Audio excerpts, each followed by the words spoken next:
ਬਿਸਮਿਲ੍ਲਾਹਿਰ ਰਹਿਮਾਨਿਰ ਰਹੀਮ। ਸੱਜਣੋ ਤੇ ਮਿੱਤਰੋ, ਅੱਜ ਕੱਲ੍ਹ ਅਸੀਂ ਸੂਬਿਆਂ ਦੀ ਵੰਡ ਦੇ ਹਵਾਲੇ ਨਾਲ ਵਿਚਾਰ ਸਾਂਝੇ ਕਰ ਰਹੇ ਹਾਂ। ਇਸ ਤੋਂ ਪਹਿਲਾਂ ਅਸੀਂ ਇਹ ਗੱਲਾਂ ਛੁੜੀਆਂ ਸਨ ਕਿ ਪਾਕਿਸਤਾਨ ਨੂੰ ਮੁਸਲਸਲ ਤਕਸੀਮ ਦਰ ਤਕਸੀਮ ਕਰਨ ਵਾਲੇ ਕੌਣ ਲੋਕ ਨੇ, ਉਹਨਾਂ ਦੇ ਮਫਾਦ ਕੀ ਨੇ ਅਤੇ ਇਹਦੇ ਰਿਆਸਤ ਨੂੰ ਕਿਵੇਂ ਨੁਕਸਾਨ ਹੈ। ਮੈਂ ਚੂੰਕਿ ਆਪ ਸਿਆਸੀ ਕਾਰਕੁਨ ਰਿਹਾ ਹਾਂ ਅਤੇ ਮੁਲਕੀ ਨਿਜ਼ਾਮ ਤੋਂ ਚੰਗੀ ਤਰ੍ਹਾਂ ਵਾਕਿਫ ਹਾਂ ਕਿ ਇਹਦੇ ਸਮਰਾਟ ਤੇ ਫਾਇਦੇ ਚੁੱਕਣ ਵਾਲਾ ਗਰੁੱਪ ਕਿਹੜਾ ਹੈ ਅਤੇ ਕਿਸ ਤਬਕੇ ਨੂੰ ਜਜ਼ਬਾਤੀ ਕਰਕੇ ਉਹਦਾ ਇਸਤਿਹਸਾਲ ਕੀਤਾ ਜਾਂਦਾ ਹੈ।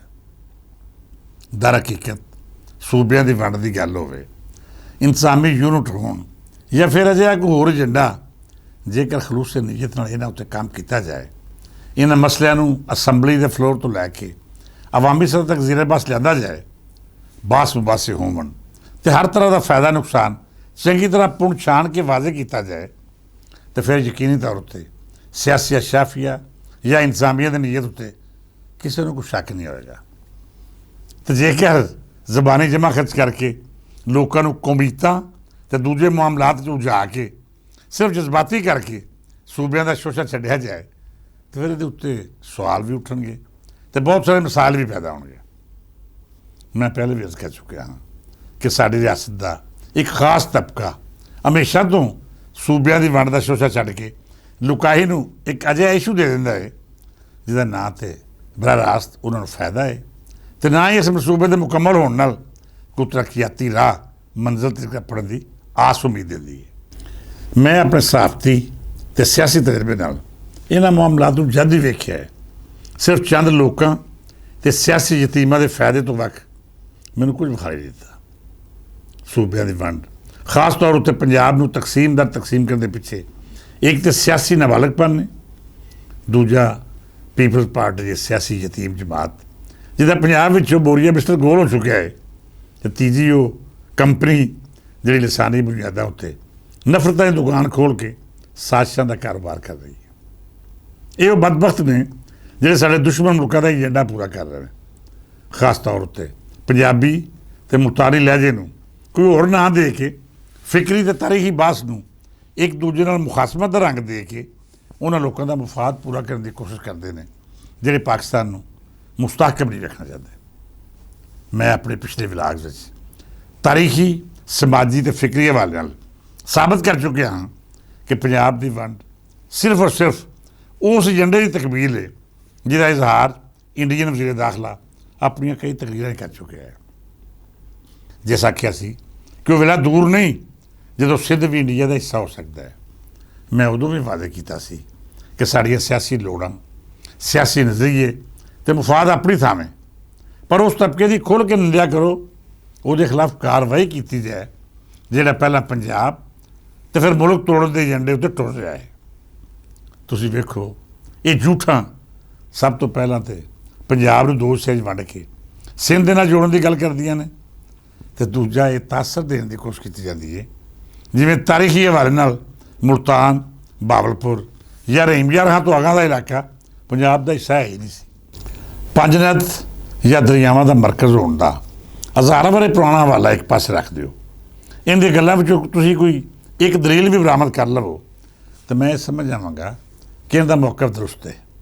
ਇਹ ਕਿਸੇ ਪਾਸੇ ਵੀ ਆਉਣ ਨੂੰ ਤਿਆਰ ਨਹੀਂ, ਕਿਸੇ ਪੱਧਰ ਉੱਤੇ ਵੀ ਦਲੀਲਾਂ ਰਾਹੀਂ ਮੁਕਾਲਮੇ ਦੇ ਖੇਤਰ ਦਾ ਰੁਖ ਨਹੀਂ ਕਰਦੇ, ਕਿਉਂ ਜੀ ਇਹ ਚੰਗੀ ਤਰ੍ਹਾਂ ਜਾਣਦੇ ਨੇ ਕਿ ਇਹਦੇ ਪੱਲੇ ਸਵਾਏ ਝੂਠ, ਫਰੇਬ ਔਰ ਫਰਾਡ ਤੋਂ ਕੁਝ ਵੀ ਨਹੀਂ। ਬਹਰਹਾਲ ਸੂਬਾ ਪੰਜਾਬ ਦੀ ਤਾਰੀਖੀ ਹਸੀਅਤ, ਇਹਦੀਆਂ ਹੱਦਾਂ ਅਤੇ ਇਕਤਦਾਰ ਬਾਰੇ ਇੱਕ ਤਫਸੀਲੀ ਬਾਸ ਮੁਮਕਿਨ ਹੈ ਜਿਹਨੂੰ ਅਸੀਂ ਜ਼ਰੂਰ ਸਾਹਮਣੇ ਰੱਖਾਂਗੇ ਅਤੇ ਪੰਜਾਬ ਮੁਖਾਲਫ ਟੋਲੇ ਨੂੰ ਇਹ ਚੈਲੰਜ ਵੀ ਕਰਾਂਗੇ ਕਿ ਉਹ ਸਾਬਤ ਕਰੇ ਕਿ ਸਾਡੀ ਕਿਸ ਦਲੀਲ 'ਚ ਵਜ਼ਨ ਨਹੀਂ, ਕਿਹੜਾ ਸਿਆਸੀ ਹਵਾਲਾ ਕਮਜ਼ੋਰ ਹੈ ਅਤੇ ਉਹ ਕਿਹੜੀ ਤਕੜੀ ਹੈ ਜਿਹਦੇ ਵਿੱਚ ਤੁਸੀਂ ਇਸ ਬਾਸ ਨੂੰ ਤੋੜ ਕੇ ਆਪਣੇ ਮੌਕਫ ਨੂੰ ਭਾਰਾ ਸਾਬਤ ਕਰ ਸਕਦੇ ਹੋ। ਜੇਕਰ ਅਸੀਂ ਅੰਗਰੇਜ਼ ਦਾ ਜ਼ਿਕਰ ਕਰੀਏ ਤਾਂ ਉਹਨੇ ਪੰਜਾਬ ਨੂੰ ਨਾ ਸਿਰਫ ਤੋੜਿਆ ਬਲਕਿ ਇਹਦੇ ਬਹੁਤ ਸਾਰੇ ਹਿੱਸੇ ਦੂਜੇ ਸੂਬੇ ਵਿੱਚ ਤਕਸੀਮ ਕਰਕੇ ਇਸ ਧਰਤੀ ਨੂੰ ਸਿਆਸੀ ਤੌਰ 'ਤੇ ਕਮਜ਼ੋਰ ਕਰਨ ਦੀ ਕੋਸ਼ਿਸ਼ ਕੀਤੀ, ਕਿਉਂ ਜੇ ਮੁਜ਼ਾਮਤਾਂ ਦਾ ਗੜ੍ਹ ਇਹੋ ਪੰਜਾਬ ਸੀ ਜਿੱਥੋਂ ਅੰਗਰੇਜ਼ ਦੇ ਖਿਲਾਫ ਸਭ ਤੋਂ ਤਗੜੀ ਬਗਾਵਤ ਹੋਈ। ਅੰਗਰੇਜ਼ ਦੇ ਪੰਜਾਬ ਨੂੰ ਵੱਟ ਟੁੱਕ ਕਰਨ ਦੇ ਬਾਵਜੂਦ ਪੰਜਾਬ ਦੀ ਮੌਜੂਦਾ ਹਾਲਤ ਉਦੋਂ ਵੀ ਬਰਕਰਾਰ ਰਹੀ ਜਦ ਇਹਦੇ ਖਿਲਾਫ ਮੁਸਲਸਲ ਸਾਜ਼ਿਸ਼ਾਂ ਹੋ ਰਹੀਆਂ ਸਨ। ਅੰਗਰੇਜ਼ ਤੋਂ ਪਿੱਛੇ ਮੁਗਲਾਂ ਦੌਰ ਵੇਖ ਲਓ ਤੇ ਸਾਨੂੰ ਜਿੱਥੇ ਇਹਨਾਂ ਵੱਲੋਂ ਸਭ ਤੋਂ ਵੱਡੀ ਦਲੀਲ ਨਜ਼ਰ ਆਉਂਦੀ ਹੈ ਕਿ ਉਦੋਂ ਲਾਹੌਰ ਤੇ ਮੁਲਤਾਨ ਦੋ ਵੱਖਰੇ ਸੂਬੇ ਸਨ ਤੇ ਉੱਥੇ ਕੋਈ ਇਹ ਗੱਲ ਨਹੀਂ ਕਰਦਾ ਕਿ ਇਹਨਾਂ ਦਾ ਮਰਕਜ਼ ਲਾਹੌਰ ਹੀ ਸੀ ਜਿੱਥੇ ਬੈਠ ਕੇ ਬਾਦਸ਼ਾਹ ਇਸ ਪੂਰੇ ਖਿੱਤੇ ਨੂੰ ਕੰਟਰੋਲ ਕਰਦਾ ਸੀ। ਮਤਲਬ ਉਹ ਅਕਬਰ ਹੋਵੇ ਜਾਂ ਮਜ਼ਬੂਤ ਮੁਗਲ ਸਰਕਾਰ ਦੀ ਦੂਜੀ ਅਫਸਰਸ਼ਾਹੀ, ਉਹਨੇ ਪੰਜਾਬ ਨੂੰ ਮਰਕਜ਼ ਬਣਾ ਕੇ ਹਕੂਮਤੀ ਮਾਮਲਾ ਚਲਾਏ। ਕਿਉਂ ਜੇ ਲਾਹੌਰ ਜੋਗਰਾਫੀਆਈ ਹਵਾਲੇ ਨਾਲ ਐਸੇ ਮੁਕਾਮ ਤੇ ਹੈ ਜਿਹਨੂੰ ਤੁਸੀਂ ਹਿੰਦੁਸਤਾਨ ਦਾ ਮਰਕਜ਼ ਆਖ ਸਕਦੇ ਹੋ। ਇਸ ਸ਼ਹਿਰ ਦੀ ਵੰਡ ਮਗਰੋਂ ਵੀ ਇਹ ਹਮੀਅਤ ਘੱਟ ਨਹੀਂ ਹੋਈ। ਇੱਥੋਂ ਕੇਪੀ ਦੇ ਇਲਾਕੇ ਤੇ ਅਦੂਨੇ ਸਿੰਧ ਸਣੇ ਬਲੋਚਿਸਤਾਨ ਤੇ ਦੂਜੇ ਦੂਰ ਦੇ ਇਲਾਕੇ ਦਾ ਫਾਸਲਾ ਇੱਕੋ ਜਿਹਾ ਹੀ ਬਣਦਾ ਹੈ। ਮੈਂ ਸਮਝਦਾ ਹਾਂ ਕਿ ਜੇ ਅਸੀਂ ਪੰਜਾਬ ਨੂੰ ਇਸ ਦਲੀਲ ਉੱਤੇ ਵੰਡਣ ਦੀ ਗੱਲ ਕਰੀਏ ਹਾਂ ਕਿ ਰਹਿੰਦਿਆਂ ਵਿੱਚ ਬੈਠੇ ਇੱਕ ਆਮ ਸ਼ਹਿਰੀ ਨੂੰ ਲਾਹੌਰ ਦਾ ਰੁੱਖ ਕਰਨ ਲੱਗਿਆ ਇੱਕ ਲੰਮਾ ਸਫ਼ਰ ਕਰਨਾ ਪੈਂਦਾ ਹੈ। ਤੇ ਫਿਰ ਇਸ ਦਲੀਲ ਨੂੰ ਜਦ ਅਸੀਂ ਕਰਾਚੀ ਤੋਂ ਸ਼ਿਕਾਰਪੁਰ ਘੋਟਕੀ ਜਾਂ ਦੂਜੇ ਇਲਾਕਿਆਂ ਉੱਤੇ ਫਾਰਮੂਲਾ ਬਣਾ ਕੇ ਫਿੱਟ ਕਰੀਏ ਤੇ ਉਦੋਂ ਇਹਨਾਂ ਦੇ ਮੂੰਹ ਵਿੱਚ ਜ਼ਬਾਨਾਂ ਪੱਥਰ ਹੋ ਜਾਂਦੀਆਂ ਨੇ। ਮਤਲਬ ਰਹੀਮ ਯਾਰਾਂ ਤੋਂ ਲਾਹੌਰ ਤੱਕ ਦਾ ਸਫ਼ਰ 4 ਤੋਂ 5 ਘੰਟੇ ਵਿੱਚ ਆਸਾਨੀ ਨਾਲ ਤੈਅ ਕੀਤਾ ਜਾ ਸਕਦਾ ਹੈ, ਪਰ ਸ਼ਿਕਾਰਪੁਰ ਤੋਂ ਕਰਾਚੀ ਜਾਂ ਫਿਰ ਲਾੜਕਾਣੇ ਤੋਂ ਕਰਾਚੀ ਜਾਣਾ ਹੋਵੇ ਤਾਂ ਤੁਹਾਨੂੰ ਲੱਗ ਪਤਾ ਜਾਏਗਾ। ਇੰਝ ਹੀ ਜੇਕਰ ਪੈਂਦਾ ਕਿਸੇ ਸੂਬੇ ਦੀ ਵੰਡ ਦੀ ਦਲੀਲ ਹੋ ਸਕਦਾ ਹੈ ਤਾਂ ਫਿਰ ਬੇਲੀਓ ਗਵਾਦਰ ਤੋਂ ਕੋਇਟਾ ਦਾ ਫਾਸਲਾ ਨਾਪ ਕੇ ਵੇਖ ਲਵੋ। ਉੱਥੋਂ ਦਾ ਮਹੱਲੇ ਵਕੂ ਤੇ ਪੰਜਾਬ ਦਾ ਮੁਆਸਲਾਤ ਦਾ ਨਿਜ਼ਾਮ ਤੁਹਾਨੂੰ ਵਾਜ਼ਿਹ ਫਰਕ ਦੱਸੇਗਾ। ਇੰਝ ਹੀ ਸਿੰਧ ਦੀਆਂ ਸੜਕਾਂ ਦੇ ਹਾਲਾਤ ਤੇ ਉੱਥੋਂ ਦੇ ਅਮਨ ਅਮਾਨ ਨੂੰ ਵੇਖੋ ਤੇ ਫਿਰ ਪੰਜਾਬ ਨੂੰ ਸਾਹਮਣੇ ਰੱਖ ਲਵੋ ਤੇ ਤੁਹਾਨੂੰ ਸਮਝ ਆ ਜਾਏਗੀ ਕਿ ਪਿੰਡੀ ਜਾਂ ਰਹਿੰਦਿਆਂ ਵਿੱਚ ਬੈਠੇ ਪੰਜਾਬੀ ਨੂੰ ਲਾਹੌਰ ਦਾ ਸਫ਼ਰ ਕਰਨਾ ਆਸਾਨ ਹੈ। ਇਹਦੀ ਨਿਸਬਤ ਦੂਜੇ ਸੂਬੇ ਦੇ ਵਸਨੀਕਾਂ ਨੂੰ ਆਪਣੀਆਂ ਹਕੂਮਤਾਂ ਦੀਆਂ ਨਲਾਇਕੀਆਂ ਭਾਰੋਂ ਥੋੜ੍ਹਾ ਪੈਂਦਾ ਵੀ ਜ਼ਿਆਦਾ ਵੇਲੇ ਵਿੱਚ ਤੈਅ ਕਰਨ ਵਿੱਚ ਦੀ ਅਜ਼ੀਅਤ ਬਰਦਾਸ਼ਤ ਕਰਨੀ ਪੈਂਦੀ ਹੈ। ਇਹ ਤੋਂ ਅੱਗੇ ਵੱਧ ਕੇ ਵੇਖੀਏ ਤੇ ਪੰਜਾਬ ਹਕੂਮਤ ਨੇ ਜਿਵੇਂ ਹਰ ਸ਼ੈ ਆਨਲਾਈਨ ਕਰਕੇ ਇੱਕ ਅਜਿਹਾ ਸਿਸਟਮ ਨੂੰ ਤਰਤੀਬ ਦੇ ਛੱਡਿਆ ਹੈ ਕਿ ਜਿਹੜਾ ਸਿਰਫ ਤਰੱਕੀ ਯਾਫਤਾ ਮੁਲਕਾਂ ਹੀ ਬਹਾਲੀ ਦਿੰਦਾ ਹੈ। ਉਹਨੇ ਇਸ ਦਲੀਲ ਨੂੰ ਤਕਰੀਬਨ ਖਤਮ ਕਰ ਛੱਡਿਆ ਹੈ ਕਿ ਮਰਕਜ਼ ਤੋਂ ਦੂਰੀ ਸੂਬੇ ਦੀ ਵੰਡ ਦੀ ਕੋਈ ਦਲੀਲ ਹੋ ਸਕਦੀ ਹੈ। ਹਾਂ, ਇਹ ਜ਼ਰੂਰ ਹੈ ਕਿ ਤੁਸੀਂ ਵੰਡ ਦੀ ਥਾਵੇਂ ਆਪਣੇ ਨਿਜ਼ਾਮ ਨੂੰ ਬਿਹਤਰ ਕਰੋ। ਇਹਦੇ ਵਿੱਚ ਜਿਹੜੀਆਂ ਕੁਤਾਹੀਆਂ ਲੁਕਾਈ ਲਈ ਔਕੜਾਂ ਪੈਦਾ ਕਰਦੀਆਂ ਨੇ ਉਹਨੂੰ ਬਿਹਤਰ ਬਣਾਉਣ ਲਈ ਤਬਦੀਲੀ ਲੈ ਕੇ ਆਓ। ਹਰ ਸ਼ਖਸ ਨੂੰ ਆਪਣੇ ਸੂਬੇ ਉੱਤੇ ਉਨਾ ਹੀ ਹੱਕ ਚਾਹੀਦਾ ਜਿੰਨਾ ਜਦੀਦ ਸ਼ਹਿਰਾਂ ਦੇ ਵਸਣ ਵਾਲਿਆਂ ਨੂੰ ਹੈ। ਇਹਦੇ ਨਾਲ ਨਾਲ ਸਿਹਤ, ਤਾਲੀਮ ਤੇ ਦੂਜੀਆਂ ਮੁੱਢਲੀਆਂ ਸਹੂਲਤਾਂ ਵੀ ਹਰ ਸ਼ਹਿਰ ਤੇ ਇਲਾਕੇ ਵਿੱਚ ਸਰਕਾਰਾਂ ਨੂੰ ਬਰਾਬਰੀ ਦੀ ਬੁਨਿਆਦ ਤੇ ਫਰਾਹਮ ਕਰਨੀਆਂ ਚਾਹੀਦੀਆਂ ਨੇ। ਸੂਬਾ ਵੰਡਣਾ ਮਸਲਿਆਂ ਦਾ ਹੱਲ ਨਹੀਂ, ਇਖਤਿਆਰਾਂ ਦੀ ਤਕਸੀਮ ਤੇ ਤਰੱਕੀ ਦਾ ਬਰਾਬਰੀ ਦੀ ਬੁਨਿਆਦ ਤੇ ਨਿਜ਼ਾਮ ਮਸਾਇਲ ਦਾ ਹੱਲ ਪੇਸ਼ ਕਰਦਾ ਹੈ। ਇਸ ਇਸ਼ੂ ਨੂੰ ਮਜ਼ੀਦ ਜ਼ੇਰੇ ਬਾਸ ਲਿਆਵਾਂਗੇ।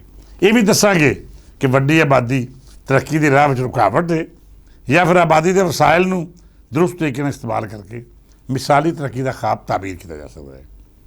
ਇਹ ਦਿਲਚਸਪ ਮੌਜੂ ਆਉਣ ਵਾਲੇ ਦਿਨਾਂ ਵਿੱਚ ਤੁਹਾਡੇ ਸਾਹਮਣੇ ਰੱਖਾਂਗੇ।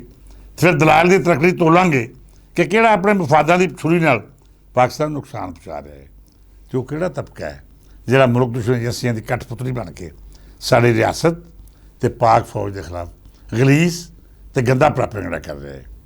ਅੱਜ ਲਈ ਨਹੀਂ, ਇਸ ਦੁਆ ਨਾਲ ਇਜਾਜ਼ਤ ਦਿਓ ਕਿ ਰੱਬ ਸੋਹਣਾ ਸਾਡੇ ਦੇਸ਼ ਪੰਜਾਬ ਨੂੰ ਸਲਾਮਤ ਰੱਖੇ।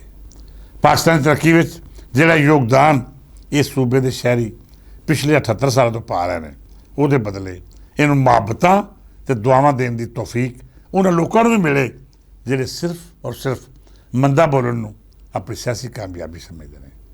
ਇਜਾਜ਼ਤ ਦਿਓ, ਕੱਲ੍ਹ ਫੇਰ ਮਿਲਾਂਗੇ। ਰੱਬ ਰੱਖਾ।